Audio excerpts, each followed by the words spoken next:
मैं तो समझी थी कि कुंवारी लड़कियों के लिए या बिना मर्दों वाली के लिए रात में इस्तेमाल करने की कोई दिलदो जैसी चीज़ है। दिलदो? वो हैरान हुआ। शड़, मैं बोली। स को श बोल सकते हैं तो द को ड नहीं बोल सकते। उसने फिर मेरे शब्द फिल इन द ब्लैंक्स किए तो उसको द की जगह ड रखा तो उसको समझ आया कि मैं कौन सा शब्द बोल रही हूँ। फिर मैंने एक अधकटी गेंद जैसा नरम सा उपकरण उठाया और पूछा, और ये क्या है? इसमें भी फिल्टरनुमा जाली लगी थी। इसको सक्शन कप कहते हैं। रियली इसको किसको शक करता है, ये चूसता है? ये हंसते हुए एक नज़र में अपने रोज़ जैसे नज़र आते उस यंत्र को दबाते मैंने पूछा। एक्चुअली इसका पूरा नाम सक्शन कप वॉल लिसनर है। आप इसे दबाकर किसी भी दीवार पर चिपका दें। ये चिपकली की तरह दूसरी तरफ होते सारी बात चिपक जाएगा और सारी बातें सुनने लगेगा दूसरी तरफ। उसने कान में पूर्णतः घुस जाने वाला ईयरफोन मुझे दिया। इस रिसीवर से आपको सारी बातें सुना भी देगा। स को श बोलता वो मुझे रिसीवर दिखाता है। बोला, वेरी गुड, आपके पास तो और भी काफ़ी कुछ है। आप उसकी गोद में पड़े 2-4 और यंत्रों से छेड़छाड़ करती मैं बोली, आप बैठिए ना गुलीवर, मैडम को सीट दे। वो फटाफट अपने दूसरे साथी से बोला। गुलीवर नामक युवक ने उठने का प्रयास किया तो मैंने उसे रोका। बाय द वे, आप जासूस लोग हैं, ये सारी चीज़ें तो जासूसी के काम आती। नो मैडम, हम लोग जासूसों को सप्लाई करते हैं। एक्चुअली न्यूयॉर्क में हमारा डिटेक्टिव लोगों को इलेक्ट्रॉनिक गैजेट सप्लाई करने का बिजनेस है। सोचा अमेरिका में तो ये चीज़ें आम हैं, क्यों ना इंडिया में ट्राई मारी जाए। तो इंडिया में आप बिजनेस के सिलसिले में आए थे, एक्सपोर्ट ऑर्डर लेने? यस, उसने तेज़ी से गर्दन ली। आप बैठिए ना, और भी बहुत कुछ है हमारे पास, जैसे बम्पर बिपड़, पैराबोलिक डिफ्लेक्टर वगैरह वगैरह वगैरह वगैरह भी आए हैं। कौन सा? टूटी वाला, फुहारे वाला? मैं पिछला चीलबाज का मिशन याद करती बोली। फिर तो अब मेरे काफ़ी काम आ सकते हैं। अब आगे मैं बोली। मैंने अदा से आंख मारी, फिर मुस्कुराई। और मैं आपके काम आ सकती हूँ? इस बार मैंने अपने सीनों के बीच हाथ रखा। श्योर, दोनों समवेत स्वर बोले। फिर उनकी गर्दन हिली। Your good name? मेरा सैमसन, इसका गुलीवर। अच्छा सैमसन जी, मैं भी आपसे आके वापस मिलती। मैंने हाथ उनकी तरफ बढ़ाया। श्योर, दोनों ने तत्काल मेरा इकलौता हाथ थाम अपने दो हाथों में ले लिया और थपथपाने लगे। नेकी और पूंछ, नेकी और पूंछ, मैंने उनके शब्द सुधारे।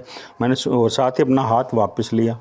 दोनों की ठुड्डी पुचकारी और आगे निकली। जस्ट ए मिनट, पीछे से सैमसन की आवाज़ आई।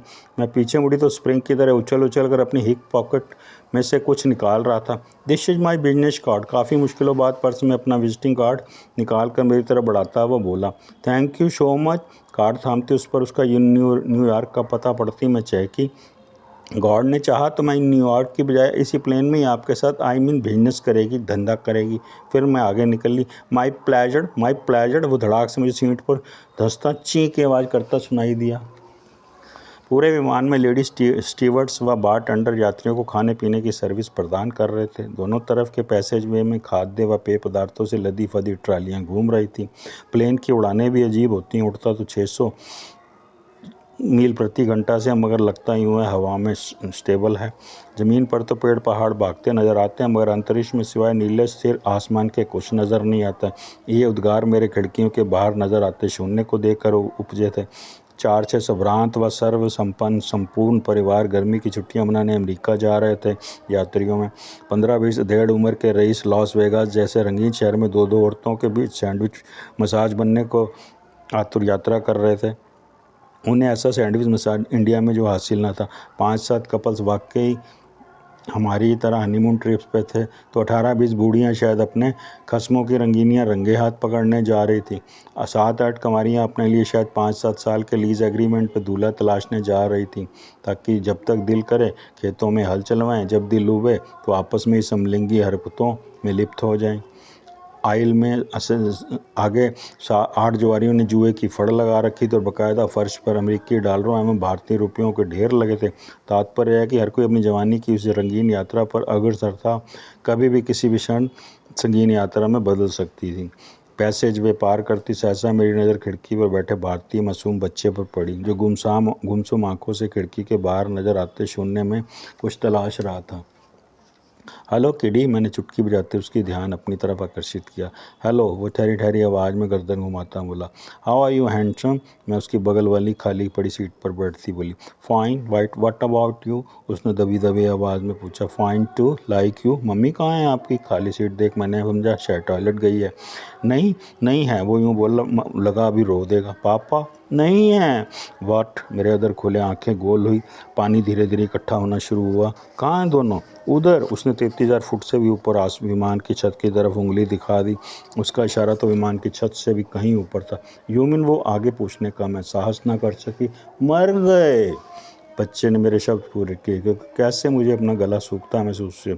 लास्ट ईयर प्लेन क्लैश में मारे गए, वो भीगती आंखों से बोला। लोग ही कहते हैं, वरना मैं तो उनकी डेड बॉडी तक ना देख सका। हाँ, वो हवा में हवा हो गए, उसने मासूमियत में हाथ घुमाकर दार्शनिक की तरह कहा। नहीं, ईश्वर इतना निर्दय नहीं हो सकता। मेरी पलकों से कब पानी सरका मुझे कुछ पता ना चला।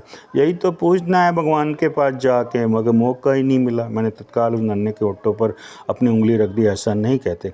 वो प्यार भरी निगाहों से शायद मुझ में अपनी मां ढूंढने लगा। पता नहीं मुझे क्या हुआ कि मैंने उसे अपने बाहू का पाश में जकड़ते हुए अपने आगोश में कस लिया और उसके बालों पर एक चुंबन अंकित किया। वो मेरी बाहों में सहमी बकरी की तरह समा गया।